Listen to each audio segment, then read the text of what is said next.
Hello, hello, lovely people. Welcome in to That Sounds Gay. My name is Jer, and I will be your podcast host for a short time.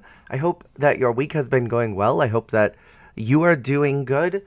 I have been so busy this week with so many things. I got sick earlier last week, so thankfully I record some of these ahead of time, and I can kind of like get stuff uploaded a little bit earlier because I don't know what I got. I think it may have been a variant of COVID. I tested negative. However, I've had like this kind of diminished sense of taste. Like everything tastes almost like that numbing agent that they use at the dentist, which is odd. But again, I tested negative, but I had like so many other symptoms of it. So I think it finally got me after almost, 3 years it's been that this thing's been out. However, my partner did not get sick at all. So basically, I want to strangle him because I was laying in bed dying 4 days, couldn't do anything. I was so tired and hot and cold. And he's just walking around all normal, going to the grocery store, buying stuff for me and things. And I'm like, I don't want him to be sick. Like I'm not wishing ill upon my partner because I love him. However, I wish that he had suffered with me because that was probably one of the worst things I've ever felt in my life. Like, I thought the COVID booster was bad, y'all. This was worse than that. Like, the COVID booster knocked me on my butt. I was so tired for about like 36 hours. I sweat through multiple pairs of clothes because I was so hot. But then at the same time, I was clammy. And I think a lot of you have felt that if you've gotten your first booster. And it was terrible. It was miserable. But I could eat and I could generally walk around pretty fine, like I wasn't lightheaded or anything. And for me, if I'm sick and I can't eat, I become a wretched, awful monster. Like I become a being of so much hatred and so much rage that I just regress into this like primordial being. And I was so unpleasant. I know I was. Plus, I turn into like a baby when I'm sick. I'm so incapable of doing anything and incompetent.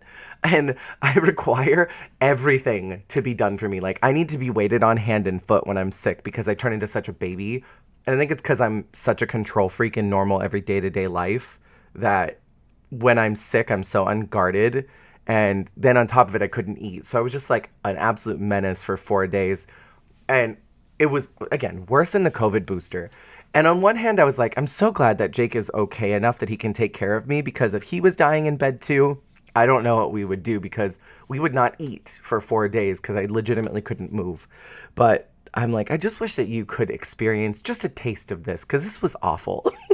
I just want you to suffer with me in this. But that was terrible. Anyway, that's how my week's been. I'm very excited to chat this week about the topic, which is the most recent Last of Us episode. And I'm sure that you've probably heard a lot of this online. I'm sure that you've probably seen a ton of this because it is such a big deal right now. So specifically, I want to talk about episode 3 of The Last of Us. And for anybody who's worried about spoilers, totally understand, totally get it if this is not an episode for you, because you might not want to hear anything about it. It's been out for about a week now. The storyline's pretty much been everywhere. I'm not going to be talking about the show or reviewing it anyway, but I do want to say The Last of Us is probably the best video game adaptation into a series or a piece of media that I think's probably ever happened in the history of the universe. I can't think of anything that could top what this has done. Just completely unrelated. It's so great. And I also want to say Pedro Pascal is daddy. And if you're listening to this, sir, you are my complete hall pass. I am willing to swing you in as a third. I'm willing to clean. I don't clean our apartment, but I'll clean your house. I will dust. I will mop if you want me to mop. Pedro Pascal, this is a formal invitation to be a part of your life if you want me to be. I can be whatever you want. And I'm genderless, so if you need me to be something, I can be that.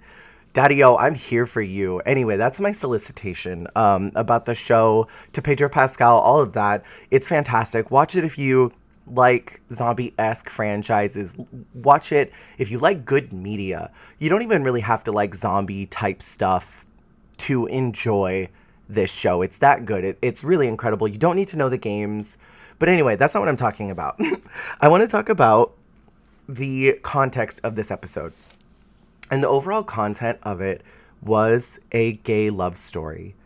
And I'm getting chills and I'm getting emotional just even talking about this right now, because in my lifetime, I never thought I would see a piece of media that reflected a beautiful queer love story in a way that was handled with so much care and such a delicate hand, especially in a show that is talking about the end of the world.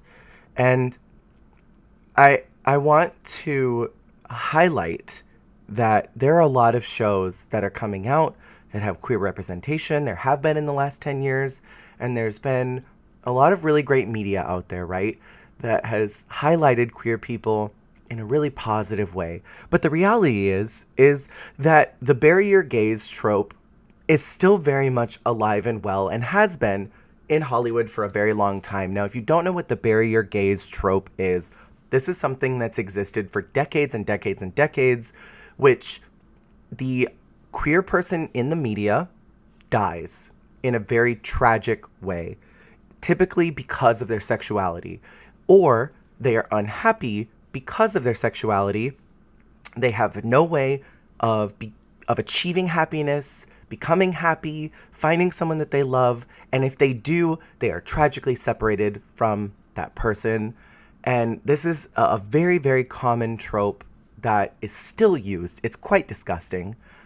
I recently played on my stream. I played oh my god, why can't I not remember the name out of nowhere? Life is Strange. Life is Strange, which has a character who is queer coded, and then there's a canonically queer character in there.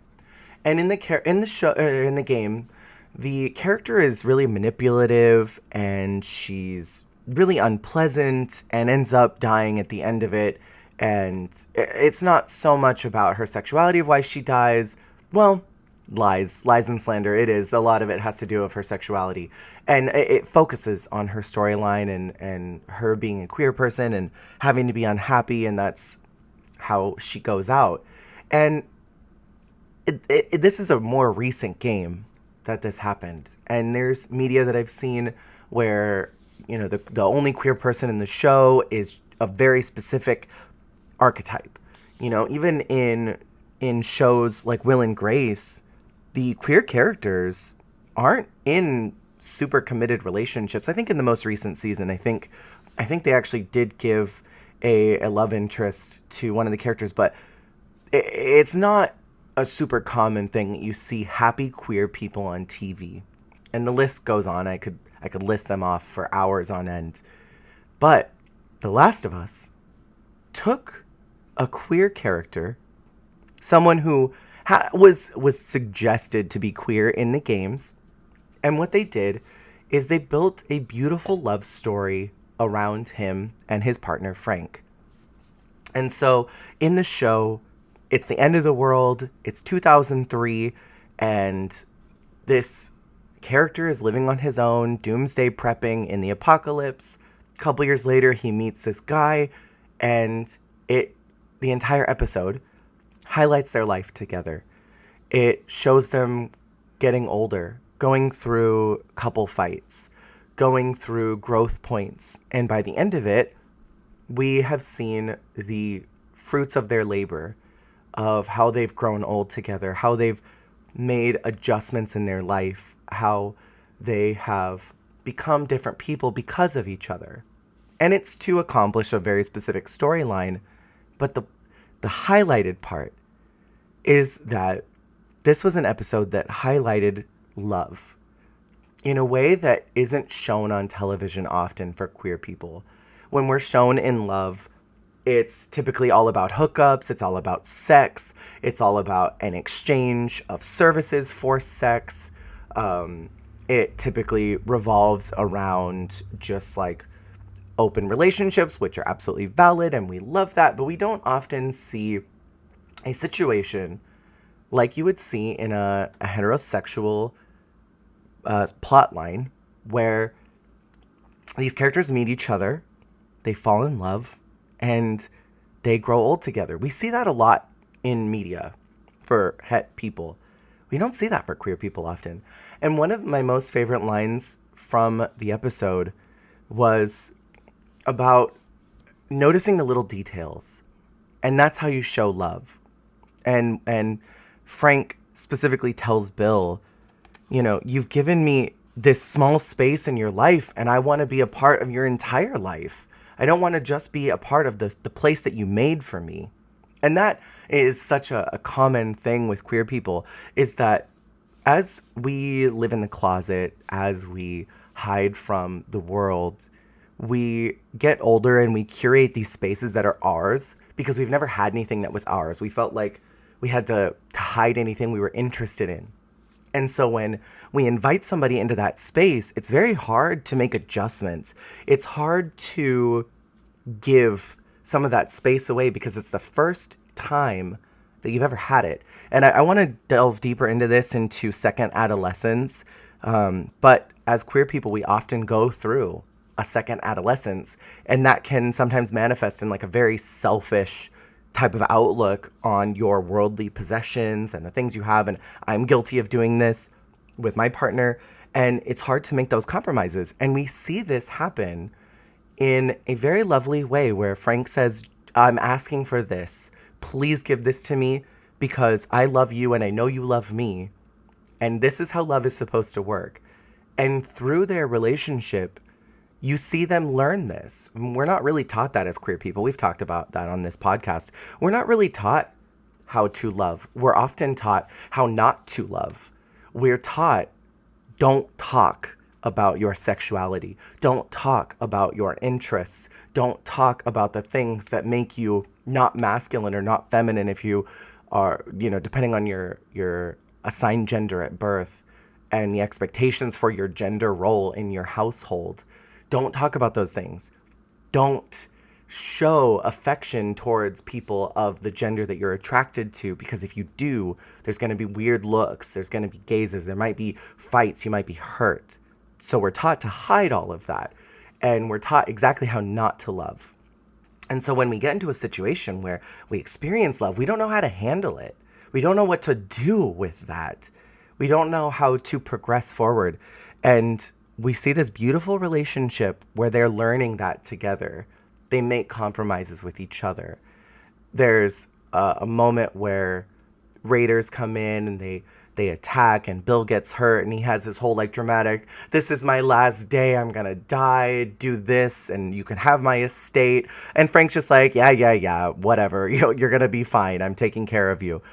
And it's an extreme version of things that happen in relationships. We think that the end of the world is there, and whatever has happened is the biggest doomsday event that's ever happened. And our partner has to be the one that talks us off the ledge and brings us back to reality and takes care of us and doesn't leave our side. And I think a lot of times as queer people, we're so worried that if something bad happens, who's going to take care of us? Nobody will. Maybe for a lot of us, we've gotten sick, we've had to go to the hospital, whatever, and you think, no one's going to be here for me. I don't have family that cares about me or is going to take care of me. And there's that person in your life that's there for you, that takes care of you, that doesn't leave your side, that shows you that you're valuable, that you're worth it. Oh my God, I'm going to cry. That shows you that you deserve to be taken care of, that you shouldn't just wither away and die right there. And same like I was talking about at the beginning of how my partner took care of me while I was in the depths of thinking I was going to absolutely perish and leave this earth. He was there for me and took care of me. He got me the things that I needed to get well. He made sure that I was being taken care of and that all my needs were processed as I moved through that period of unwellness. And you see that in this show. We don't see that in television for queer people. We see that for heterosexual people. And what this episode did was so lovely in normalizing this, in showing this is average. This happens in real life. And it gives hope to so many people who have never seen themselves represented on television before, that they can finally see this type of relationship is not exclusive for heterosexual couples. This can be your reality if you want it and if you pursue it. And it teaches us a very firm lesson that one of the most important things is you have to be willing to work for it. You can't just expect it to come to you and drop into your lap and everything's going to work out. You have to every day choose to love that person and to make sacrifices and compromises and give a little bit of you to them, more than just in a physical sense, because that's often what we see is that exchange of physical goods, offering sex for an activity or just exchanging sex. And that's really the only mode of queer love that we see, or queer types of relationships, is an exchange of physical goods. And we don't often see the type of love that you see on this. And I think something else that was interesting that also I think gives a lot of hope to people I'm certainly not of the age group that was represented in the show, but people that are maybe a decade older than me that grew up in that time period and never really thought they might find a love like this. And it still hits for me because I'm in my 30s. I remember what 2003 felt like as a queer person. I remember what 2007 felt like as a queer person. And that's when Bill and Frank meet each other. In 2003, we didn't have rights as queer people. I remember there was a commercial where Hillary Duff at some point in the 2000s had to go on and talk about not saying gay because it was, or saying that's so gay, because it was such a prevalent issue that we were not respected or looked at as normal people, that we weren't even looked at as people. We were looked at as monsters. And we didn't have any rights. We had no privileges. For context, Brokeback Mountain hadn't even come out yet in 2003 when this setting is happening in the show. So for Bill in particular, he never got to see queer love represented in any kind of way. This was probably a character who had to stay in the closet and was never able to properly express sexuality. The internet didn't exist in the capacity that it is now. Grindr certainly didn't exist. Maybe some people were using Craigslist personals to try and hook up, but even then a lot of that was often sex work. A lot of it was undercover police trying to find queer people and bring them out, or find people that were paying for sex, and marginalized communities were oftentimes really just hurt by that particular website. So in the context of the show, these are characters that never got to experience what that looked like.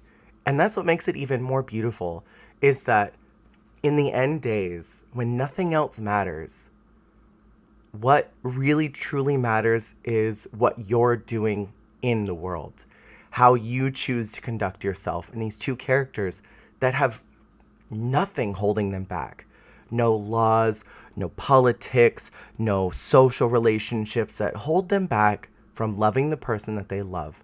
Because at the end of the day, in reality, nothing matters except your happiness. And Bill and Frank had to choose that. They had to choose happiness in a world that was so bleak and unhappy. And this is something I would have never experienced. I would have never thought I would experience this in my adult life. I knew that this was going to happen eventually. That we'd see something like this on TV, something beautiful like this. But I really didn't think I was going to see something like this. I was like, nah, I'll probably be on my deathbed before real love between two queer people is shown on television in this type of capacity. I'm not, obviously, shows have existed, Queer as Folk, The L Word, where there are things that are shown on television that reflect a relationship, but I don't think anything's ever quite gotten to this level before. And it's pretty fantastic that we got something like this. If you are not a fan of zombie or apocalypse things, completely valid and understand. If you have HBO Max, I implore you, if you are listening to this, to at least watch episode 3. You don't skip the first like 15 minutes if you want to get into the love story of this episode, because that's where it starts. If you're not interested in the show at all, that's fine. I implore you to watch this episode. The euphoria that I felt by seeing this on TV,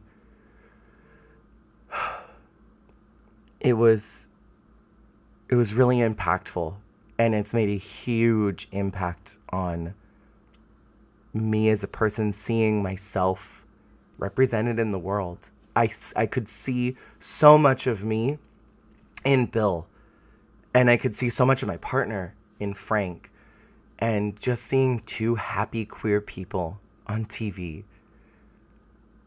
living their life, doing normal mundane tasks, making dinner, spending time together, taking care of each other in sickness, choosing love and happiness, watching them adjust their lives and grow was so beautiful. It was so beautiful and so gay. So gay. And there are so many people who are violently angry about this episode, and it fuels me. People's anger towards this episode is so fueling, and it feels so good to know that we live rent-free in these people's minds, that they are so used to seeing themselves on TV that anybody else being there in that position drives them up the wall. They don't know what to do about it because they have so much anger in them about us existing. And that gives me life. It reminds me that our fight is not over, and that we have to keep pushing the gay agenda and to not let up, to keep telling these beautiful stories, to keep reminding people we're here, we exist. This type of relationship is not just for you. This is for us too. We get this too. We get to be happy. We don't have to die because we're gay. We don't have to stop being happy because we're queer. We don't need to do that anymore. We get to be at the same level as all of you, and that's beautiful. That is absolutely beautiful. So go watch the episode. It was amazing. It was really incredible. Beautiful story. I cried pretty much from start to finish. And I'm so happy that it's on TV. Thank you so much for listening. I'm going to be having Emily on next week, and we talked about the Hogwarts Legacy game and J.K. Rowling. I'm very excited to have them back on. And at some point, the two of us and potentially another guest are going to be talking about Drag Race in the future. We're going to be doing some singular one-off episodes talking about each season, and just having one episode to just dedicate to a season, not necessarily breaking down each episode.